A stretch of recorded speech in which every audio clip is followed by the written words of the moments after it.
Good evening, everyone. Welcome to the first Sunset series of 2022. I guess we have to say Happy New Year, but it feels like an age ago now that all happened. So it's lovely to see you all. Thank you for coming.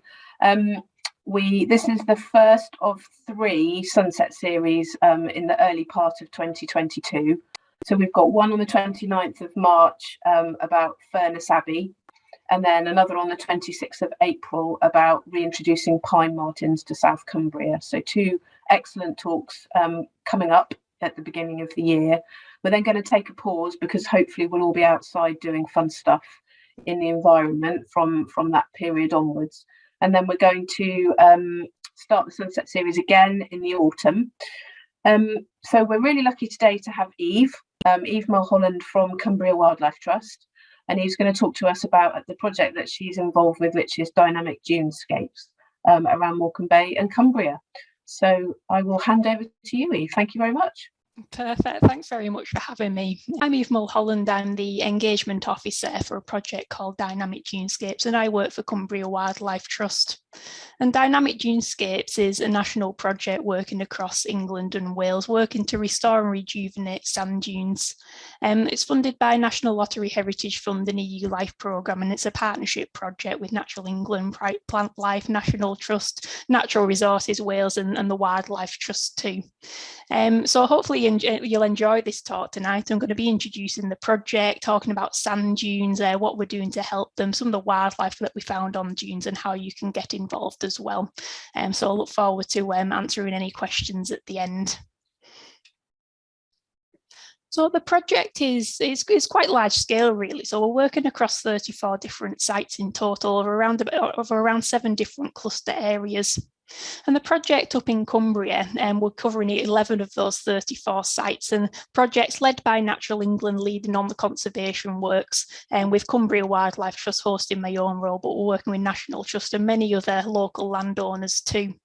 And we're working all the way from the Solway coastline at Greenpoint and Marbury Banks down to Drigg, Esmeals, Haverig, around Barrow Furness, so Roan Head, Sandscale Harves, North and South Walney Island. We're also working with Wyre at Fleetwood in Lancashire too.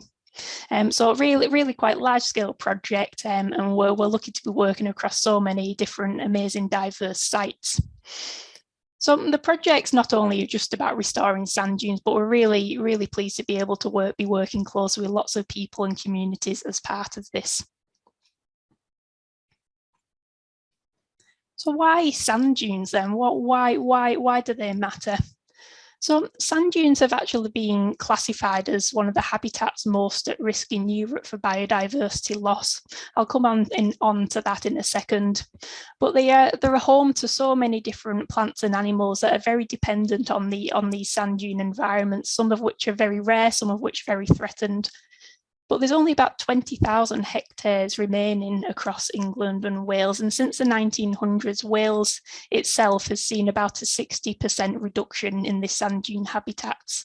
And between around about 1875 to 1975, same again with England, seeing around about a 50% reduction in these habitats overall. So 2020, they were classified as a priority habitat to help protect them and look after them. And this information came from a report, which is an Natura report, Article 17, which are taken every several years.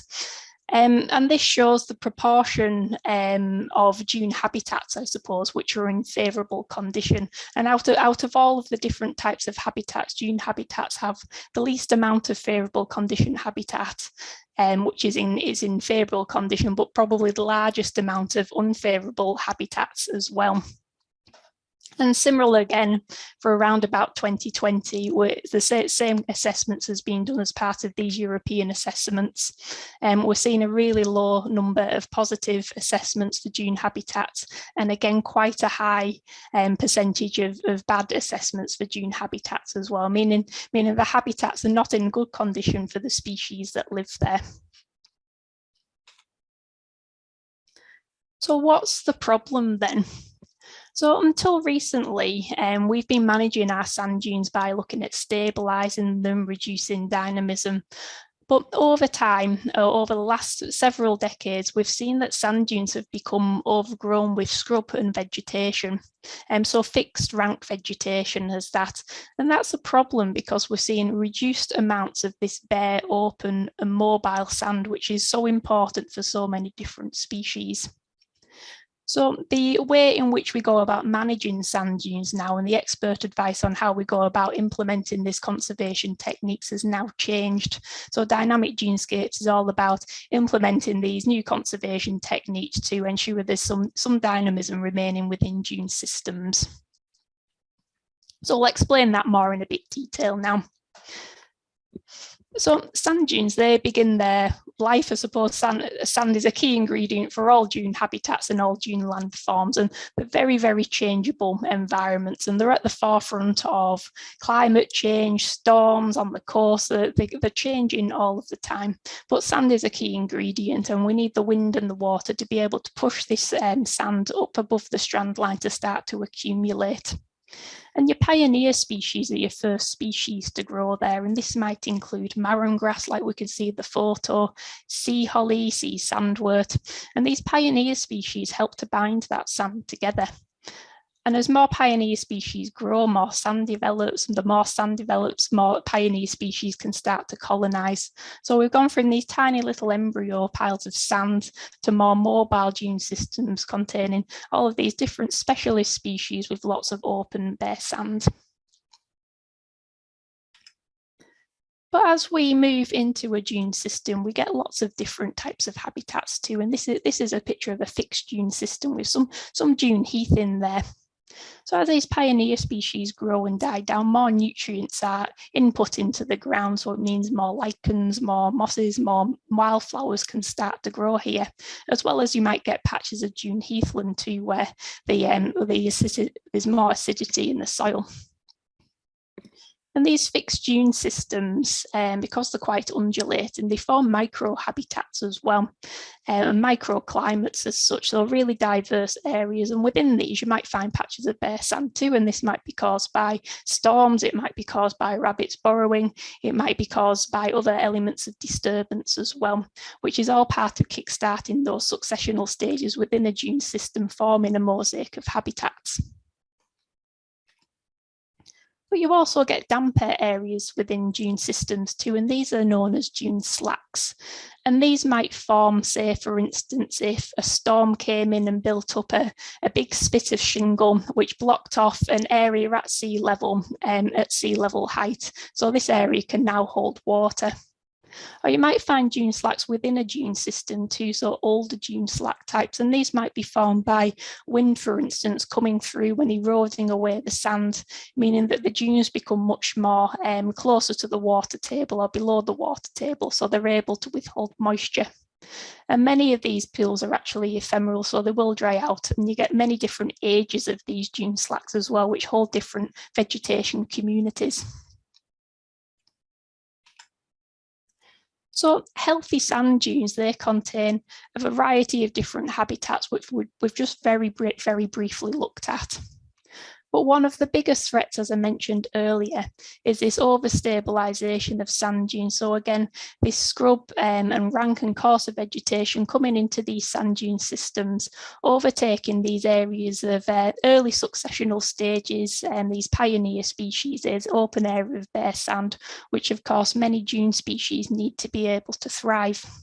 So it's outcompeting these habitats and these species, affecting the biodiversity overall. And there's a range of different factors that come into dune stabilisation that are causing these problems, just not one thing, I suppose. There's been lots of research showing that it's an accumulation of many different factors. So the loss of rabbit populations, for instance. So rabbits, of course, introduced thousands of years ago, but I suppose acted as natural graziers of our dune systems. And what they'll do is graze, keeping the scrub at bay, burrow, open up areas of bare sand. But since about the 1950s, myxomatosis was introduced. This is actually a man-made disease, which escalated into the rabbit populations, fluctuating the populations dramatically, really, causing huge population crashes. And since around about the 1990s, another disease, hemorrhagic disease, which we have a few variations of now, also largely affects the rabbit populations on the dunes. So today, recent studies have been done as part of this project. We're seeing numbers in the tens rather than what should be the hundreds or even thousands in some cases. Also got climate change, so over time seeing changes in rainfall, temperatures, wind speed. So increased rainfall and increased temperatures again accelerates that scrub and vegetation growth. And with atmospheric nitrogen deposition on top of that, further inputting nutrients into the ground, again that's helping that dune stabilisation process. But also, as mentioned earlier, past 20, 30, 40, 50 years, we've also been managing dunes, planting sea buckthorn, for instance, fencing off areas in some cases, which has caused stabilisation in small scale areas, not to mean that that's not a good way to go about it on certain sites. So this is just showing Sandscale Hawes Nature Reserve, which is just sat round the corner of Morecambe Bay on the Dune estuary there. And that's an older map photo taken showing it's a Sandscale as a rabbit warren. And that's the same for many of our sites, South Walney Nature Reserve and Marbury Banks too.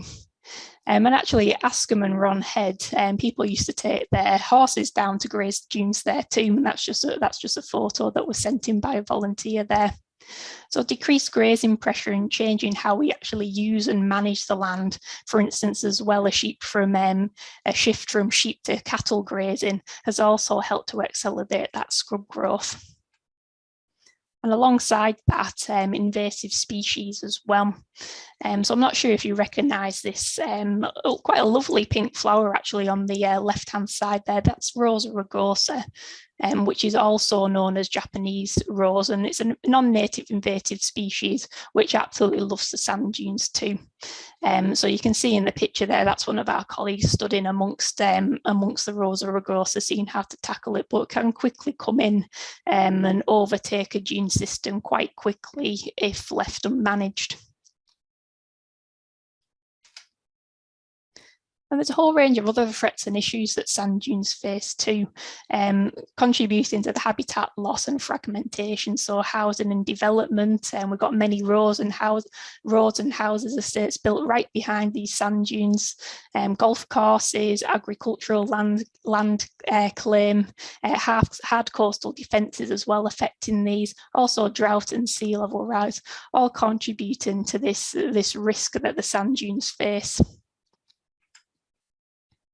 So this is an aerial footage of Sandscale Hawes again. And this red area, so in the 1946 image, all of that red area there shows the amount of bare sand. And today, more close to today in 2018, you can see the amount of bare sand has reduced from almost 40% to less than 2% now. And the only amount of this kind of open bare pioneer habitat is just on the outer edge, this sand dune system. So you can see how that's changed quite dramatically over time. And just another example to visually showcase what I mean by that. So 1960, this is South Walney Nature Reserve from above compared to today. Obviously, we have some man-made influences there affecting some of that sand dune habitat. But this red circle, really, that area of open sand there, that's probably one of the last few remaining areas of this sand dune habitat on this reserve now. And this is actually the result of some conservation work that we've been doing. And again, just an image of Esmeal dunes there, taken by Philip Norman. I think this was the 1970s, but looks very different today. So why do sand dunes matter then? Why is this loss of habitat, this loss of open sand to scrub and vegetation a problem? Well, this open sandy habitat and these habitats that we find within sand dunes, they are home to so many different species. And I'm going to highlight a few of these in a second. But on one site, for instance, you can find over 600 different plant species. So it's such a diverse area. many of which are rare, many of which are protected, and these whole coastal areas which we're working on are classified within the SSSI. But they're not only important for flora and fauna, really. I mean, we use them too. They're important for our health and well-being, and we use them for recreation as well. And there's a whole host of history as part of the sand dune systems too. And most importantly, that are local wild species. So it's important for us to care for them, to enjoy them, and to look after them too, right on our doorstep.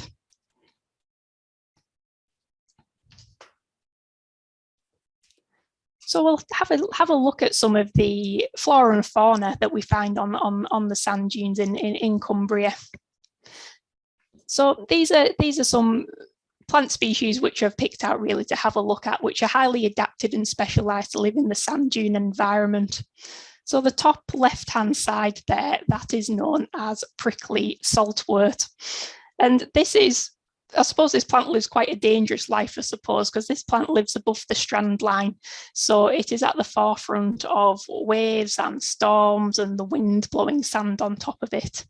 So it's a species that you find quite sporadically spread across the strand line, on the dune strand line, really. It's adapted to be quite versatile in where it's able to colonise and live.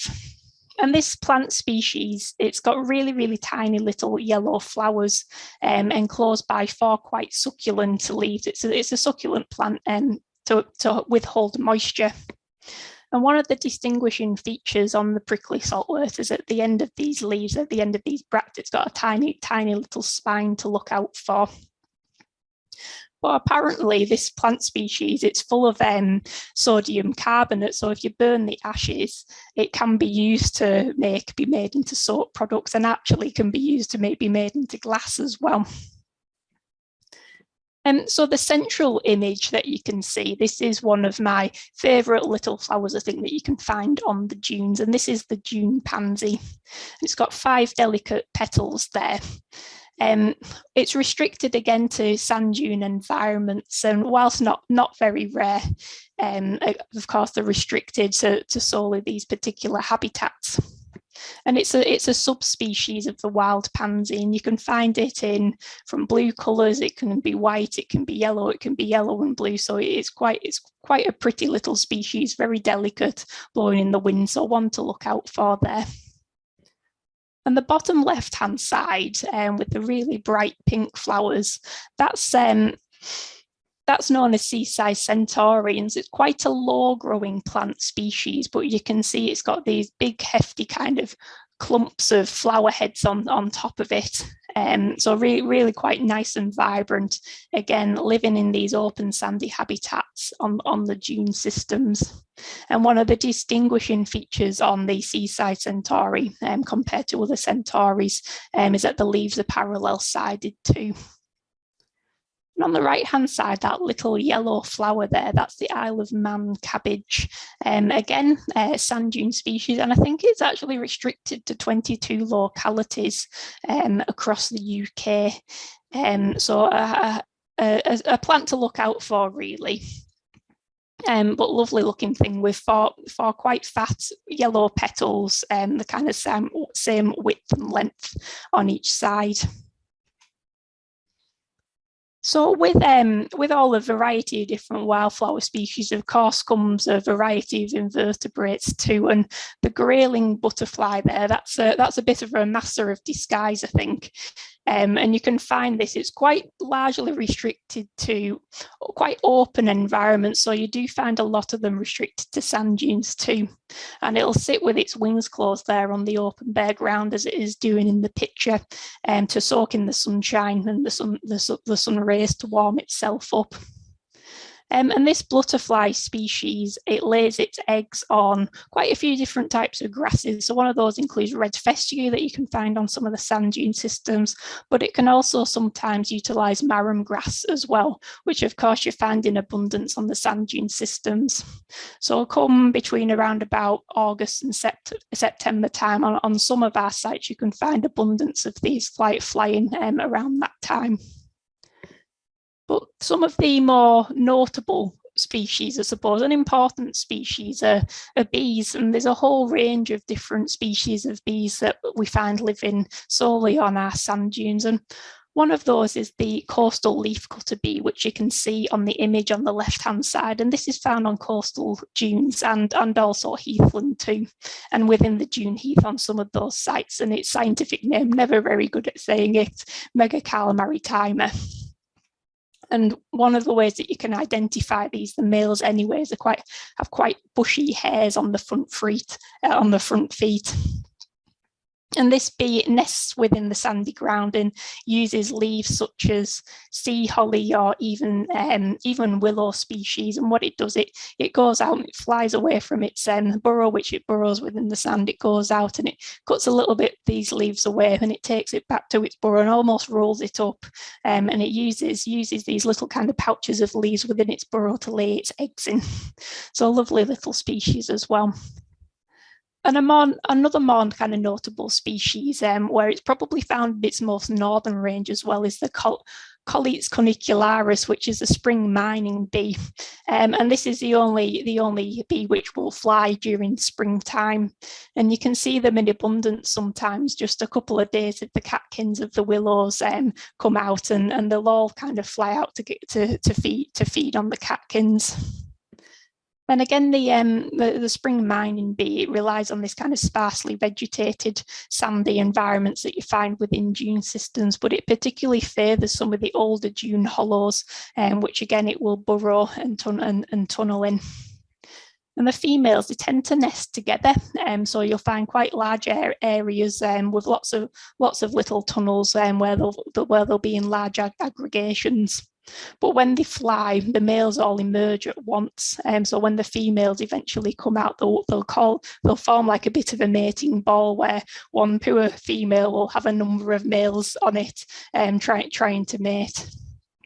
But as mentioned, they're not found on many of our sand dune sites, but they are kind of at the northernmost range here. And another more notable species too, and this is a lovely looking beetle, and this is the northern dune tiger beetle. And this is only found on 2 sites. So this is found on Drigg Dunes and on the Sefton coast too. So very, very kind of sparse across the UK. And this species particularly is very, very highly adapted to very particular places on sand dunes. It relies on having a certain body temperature to function. So the northern dune tiger beetle, you'll quite often find it burrowing within southern facing early successional dune stages. So it really likes kind of open sandy habitat, which is facing the sunshine, which means it's able to use the sand to be able to warm itself up, but also to use the marram grass to go and hide to cool down in the shade. And it's possibly one of the fastest beetles in the world too. If you've ever been lucky to see one, they run really, really quickly across the sand. And it uses its large mandibles, which you can just about make out in the slide there, to capture its prey. And they're quite clumsy flyers too, but they can catch prey in flight, but they take off. They're quite slow flyers, quite almost comical to watch in a way, but they are able to capture their prey through flight too. So this species, it lays its eggs in the sand as well, so very susceptible to any kind of disturbance. And when these eggs hatch, it goes into the larval stage, and the larvae are very specialised as well. And they look like little maggots with a flat head, and they use that flat head to excavate themselves a burrow. And on the back, they have 2 kind of little hooks, which they'll use to hook onto the side of their burrow and wait for any prey to fall in. And they'll spend 2 winters in the burrow and then emerge as an adult at the end. But a lovely little species to look out for, with these kind of purple and green sheen on its back. There is the dune tiger beetle as well, not the northern dune tiger beetle, and you can almost distinguish it just by the shape of these bars on its back. So with lots of insects, of course, come lots of bird species too. So we've got the skylarks and meadow pipits, stone chats, seagulls, terns, all sorts of different things. So the skylarks is probably one of my favourite, and it's getting to that time of year where, well, other than the storms this week, there's some sort of little bit of warmth in the air, and it's really nice to hear the skylark. So I'll just play its sound there. I'm sure lots of you recognise this one. Oh, just go back a slide there. So the skylark, it's a beautiful kind of little small brown bird, but it's actually, even though we see it quite often, it is actually a red listed species and it is in decline. During the 1990s, the numbers of this bird species almost halved, and I think this was related back to changing agricultural practices, because sometimes it kind of nests within the fields and it needs long grasses to be able to nest on the ground to hide from any predators. So loss of farming, stubbles, for instance, switch from hay to silage, have all kind of impacted the habitat which the skylark needs to be able to thrive. So they nest on the ground, and we do find them on across the sand dune species as well. So they'll nest on the ground. They're monogamous, and they'll have about 3 broods of chicks a year, and sometimes those broods can contain about 3 eggs. But they'll hide themselves on the ground amongst the grasses. So they need a variety of different grassland habitats to be able to form the nests as well, which they use from leaves and grasses, for instance, to help build. And the stone chat, the bottom left one there.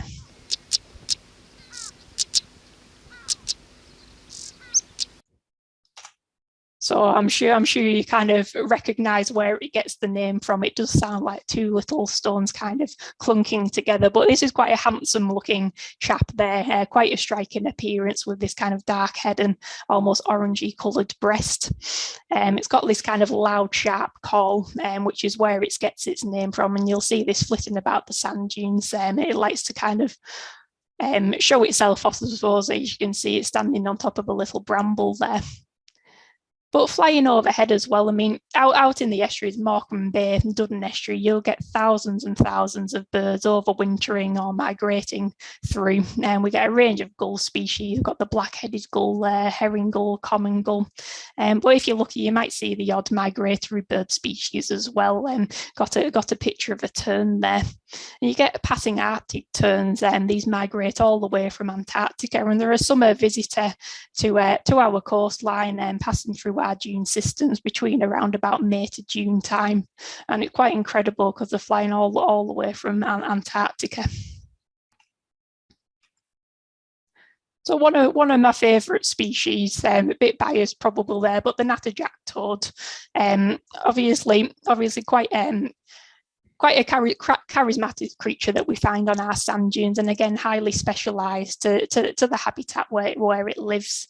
You can see its yellow stripe down there, which helps it to camouflage in amongst the marram grass. Its brown sandy colour helping it to camouflage again with the environment that it's in. And the natterjack toads, so since around about the 1900s, 75% of the breeding sites of this species has been lost, and of those breeding sites remaining, 50% of those remain in Cumbria. So we're quite lucky to have a strong hold of the breeding areas and the populations of natterjack toads up here.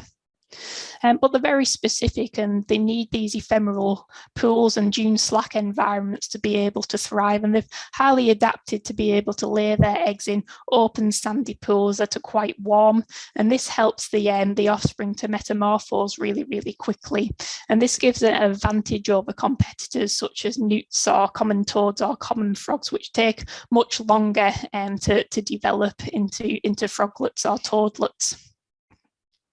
And this species, it's the only amphibian to actually burrow to hibernate. So it's got quite short legs in comparison to a frog, for instance, and even a toad.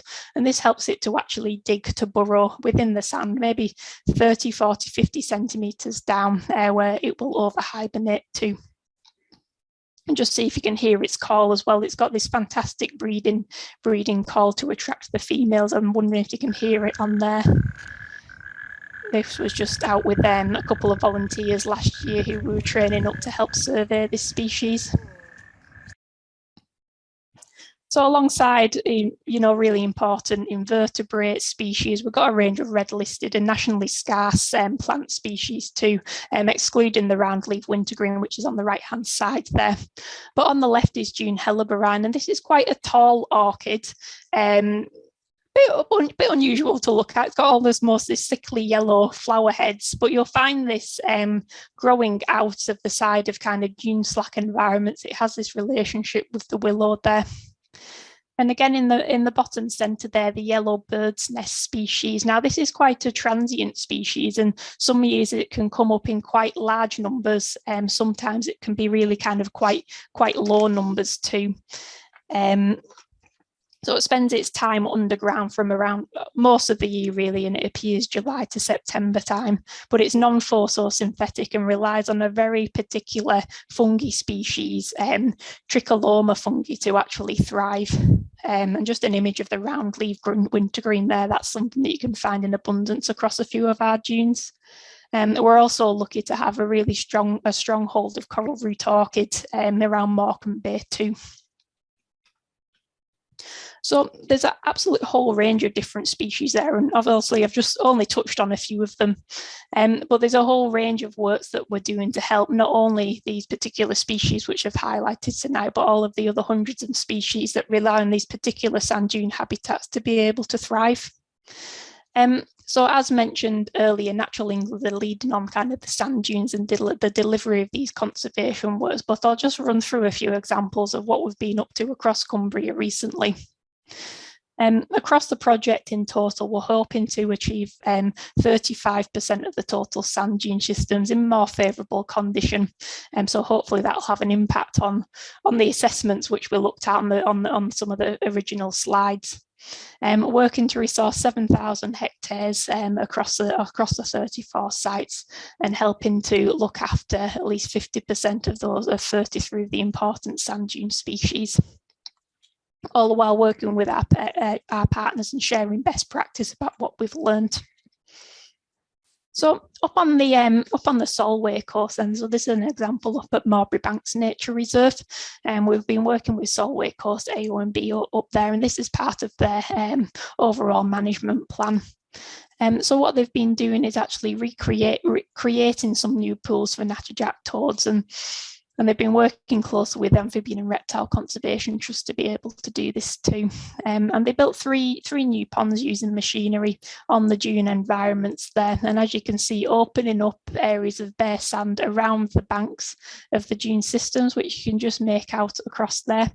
So these are known as scrapes. And by exposing this bare sand, it provides a place for species to be able to burrow, for instance. So having gone out and surveyed the following season, this was completed winter 2020, went out the following springtime to do some natterjack surveys, and it was really great to actually see them utilising these pools, breeding in there, and that being successful. And what's also was great to see as well was rabbits actually coming back into the dune systems and using these open bare sand bankings to actually burrow. So worth a look out if you're ever kind of up there in that area. But we're also working across other sites as well, not only creating ponds, but also restoring them too. So scraping back some of that vegetation, which is encroaching them and making them less favourable for certain invertebrates, amphibian species to be able to thrive. So another example of dune restoration. So this looks quite dramatic, and this is actually exposing areas of bare sand. So scraping back that nutrient-rich top layer to expose that bare sand underneath, to help kickstart those earlier successional stages and recreate habitat, which is essentially which we've seen lost over time. So while this looks dramatic, I'm going to flick on to South Walney Nature Reserve, where we've been doing this for a number of years there. So you can see in 2015, a large area of the reserve was covered in bracken, covered in nettles and ragwort. This was a bit of a unique case, I suppose, because over time we've had thousands of gulls nesting here, which have naturally declined over time. And of course, with all of the gulls comes a lot of guano too. So I suppose this has emphasised that nutrient-rich layer, which has caused the sand dune systems to then form into these brackeny habitats. But over time, we've done a series of dune restoration work. So 2016, this is where we started, to 2020, where we are now, which is now reclassified as a sand dune system. And speaking to the reserve warden, we've had birds coming back to nest in these areas and seen around about a 50% increase in the flora diversity there too. Now, this conservation grazing, so this is something that's been taking place across Cumbria as well. So Natural England have been working with farmers, for instance, to encourage cattle to graze different areas of sites. We've also worked to reintroduce cattle on a site as well at Marbury Banks Nature Reserve. And the benefit of the cattle is that they not only to help keep that scrub at bay, but to also keep that dune grassland in healthy condition, really, to keep the grass swards low in cases, to help the wildflowers flourish, and to provide that variety of habitats for the ground nesting birds to be able to nest, to keep the grass sward low for the natterjacks to be able to run across to capture the prey, for instance. So they are our long-term conservation volunteers, I suppose, working on the dunes to be able to help that dune system to thrive. And I suppose in a way, by having the cattle on site as well, they also cause a little bit of disturbance, which is similar to what rabbits as well do, I suppose, actually opening up some small areas of bare sand as well, and creating that mosaic of habitat needed. And invasive species removal too. So this is an example working with Natural England at Haverig, just above the Duddon estuary. So 2019. So there's a few different methods of removal for Rosa Ragosa. Some of it can be to pull it out by hand and to burn it on site. Some of it can be to cut it by its stem and to apply herbicide, which we obviously don't like to use, but by cutting the stem and applying that herbicide directly to the stem, it reduces the impact to other species in the area. So 2019, you can see the Rosa Ragosa, the yellow bits which have been treated, to 2021, where it's almost been eliminated now off that site with some follow-up work.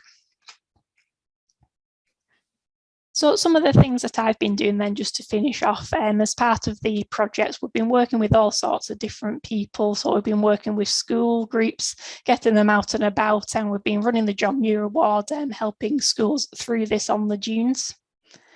And we've also been working with communities and families too, running different events and activities for people to be able to enjoy, learn about and look after these places.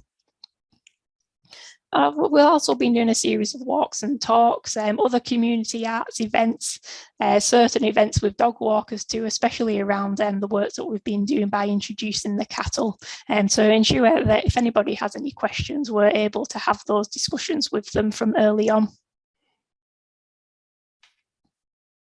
And also volunteering too. Now, many of our partners have regular volunteer opportunities. So Natural England, for instance, they've been going out to North Walney Nature Reserve now throughout the winter months, every single week for about 8 years. And the difference that it's made to this site is absolutely phenomenal. It's really amazing what these volunteers have done. National Trust as well, they run weekly volunteer activities on Thursdays at Sandscale Halls Nature Reserve, doing a range of practical conservation, site maintenance, species monitoring, for instance.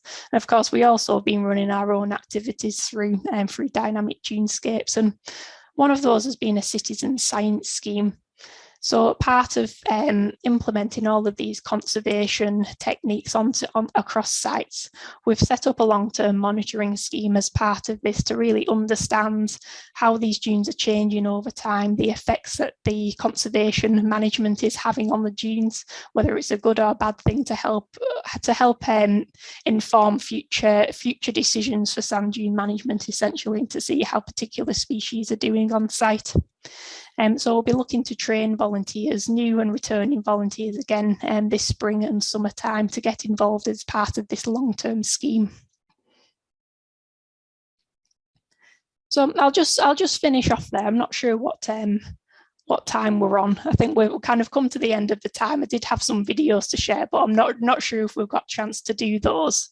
But just to finish off, really, we've got loads of things coming up. So during May time, we'll be doing all sorts of nighttime natterjack walks, which you can come and get involved with and help to survey. As mentioned, we've got the Citizen Science Scheme coming up. So we'll be offering training with the botanist and to get involved in the scheme during April time, and then following up with that in June time as well. We'll be doing a whole range of different activities, walks and talks for general public and communities to get involved with throughout summertime. And we're focusing a lot of that around the Barrow area, but if you're a bit further down south, we'll be doing a series of things at Fleetwood as well this year too. So you can keep an eye out for that on the Cumbria Wildlife Trust website or the Dynamic Dunescapes website as well. Thank you. Thank you, Eve. That was really great.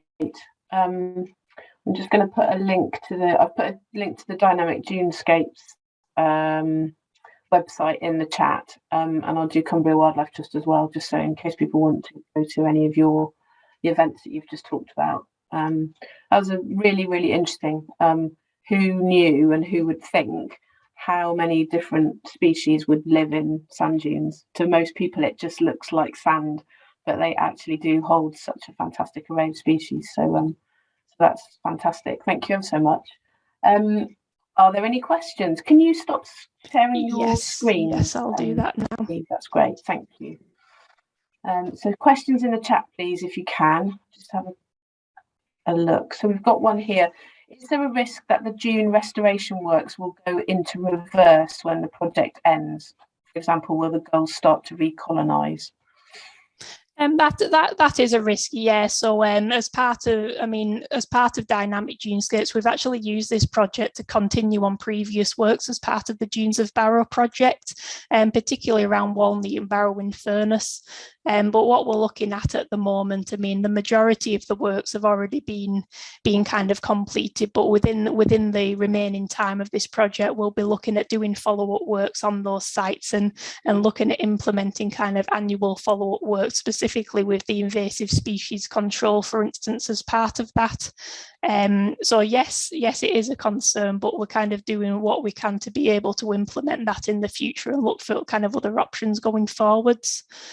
And what we're really lucky with as part of this project is that we're working with so many different partners as well, who through this we've all kind of shared our lessons learned and skills, put a big kind of manual together with all of these kind of lessons learned. So they've got the equipment going forwards to be able to kind of learn from that and pick up on the case studies going forwards to manage their sites in future. Great, thanks, Eve. I've got one. Just remind us whether are you looking for volunteers to help out with any particular tasks? Is there, if anybody here is interested? Absolutely. So particularly the Citizen Science Scheme. So we've just started advertising this recently, actually. So we'll be looking for volunteers to be able to undertake an annual survey, and we're running this at Sandscale Hawes, but all the way up at Marbury Banks Nature Reserve as well. So if you are interested in going through that training to undertake an annual survey, by all means, please get in touch and I'd be happy about talking about it for you in more detail. Great. Thanks, Eve. So if people want to get in touch with you, what's the best way of doing that? So all the opportunities at the moment will be on the Cumbria Wildlife Trust website, so you can find my email through there basically. But if you're doing a follow-up email, Sarah, I'm happy to pass that on as well. Thanks, Eve. Okay.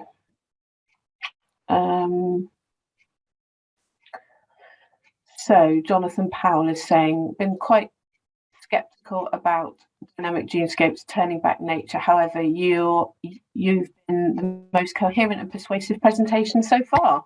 Excellent, well done. Oh, well, thank you. I forgot to mention, actually, really, I mean, these works, especially with the turf stripping with the diggers on site, they look dramatic, and I'm there thinking, oh my goodness, what's going on? But if you look at those sites and if you think about it looking from above, well, actually on some of the sites, for instance, we're doing that work on a really small percentage of the sand dune system overall. And we're doing that to kind of see the impact that this has, for instance, and to do that at a bit of a small scale going forward to see how that can work in future as well. Thanks, Eve. It does. It can look, a lot of conservation work can look quite horrifying at times, can't it? But we're always doing it for the right reasons, but it's sometimes difficult to get that across. So yeah, thank you. Any more questions? I think there are a couple more in the chat, Sarah, just further up. Have I missed them? Oh, Rose and Bill. Oh yes, Rose. Can visitors harm flora and fauna? Is there a Dune etiquette? That's a very good question, really. I mean, like I suppose kind of previous site managers, they might have said, no, don't walk on the dunes, you know, you might be harming some of the flora. But in a way, actually, with people kind of walking and causing that little bit of disturbance on site as well, again, it helps to actually form those mosaics of habitats. But obviously, hopefully through the presentation, you've learned about some of those kind of key rare and protected species that you obviously need to be careful of. And some of those rare and protected, especially the natterjack, you know, it's an offence to actually go and actually disturb them. So yeah, hopefully by doing this project and working people, raising a little bit of awareness of why the dunes are important and those particular species to look out for. It'll be a good time to make the point about dogs as well, making sure that people, if they've got dogs, that they're under control and they're not running through the dune slacks and disturbing the species there. So yeah, I think there's absolutely, yeah. Well, we'll be doing a little bit of work actually around kind of the Barrow area, looking at just kind of chatting with dog walkers really to raise that awareness of species that are there, particularly kind of east this time of year, where the birds are coming back to nest and the plant species trying to thrive in these kind of nutrient poor environments where, you know, we sometimes find a lot of dog mess that has been left in certain places, for instance. Yeah, indeed. Good plug there, Eve. So Bill's also said, have you seen the devastation at Formby Dunes yesterday? I think it was on the news tonight, actually. Is this an inevitable byproduct of having dynamic rather than stabilised dunes? I haven't seen the news, I'm afraid. If anyone wants to catch me up on that, I'd be... Yeah, it was about 3 metres, I think they said, that they'd lost of the dunes in the storm. Oh, right, yeah. So it's uncovered, I think they said, an old car park, lots of bricks and stuff that the dunes were covering. So yeah. Well, it's an interesting one with sand dunes, really. I mean, obviously they do act as kind of a natural coastal defence. Any of these works that we're doing, we're kind of doing it within the dune system, so not actually kind of this front of the dunes. But in some cases, there's areas of dune systems which are suffering from coastal erosion, but some places where also the forming as well. So I don't know the stats or figures around that, but I know, for instance, kind of Haverick Dunes, it's seen erosion along kind of the main front of it, but then this spit has formed around the estuary where we've got this really great diverse embryo dune system forming. So yes and no, I don't know the full figures around that to answer the question properly. Thank you so much. And it is really important that we make sure that we're all doing our bit to try and allow all the wildlife, particularly the birds, to nest and feed over winter in peace. So yeah, thank you for all the work that you're doing. And Michelle put a note in the chat that Morecambe Bay Partnership were obviously working with you and Natural England and others to help protect the birds of the bay, and we've put if anybody's interested in volunteering or helping us out with that, we're actively seeking volunteers at the moment. So there's a link in the chat to our website that gives you loads of information about what that involves, and how you can get involved and help out. So with a few spare hours and you'd like to help the birds, we're waiting for you to give us a call. So thank you in advance for that. Okay, brilliant. Well, thank you everybody, and I hope you'll all join me in thanking Eve for a really excellent talk, Eve. It was really super. Really enjoyed it, and just well done to for all the work that you're doing, and thank you. And we're looking forward to working with you more here at Morecambe Bay Partnership. And maybe in a few years' time, you can come back and give us an update on what the project's achieved. That would be amazing. Lots of thank yous coming in on the chat as well. So thanks ever so much, Eve.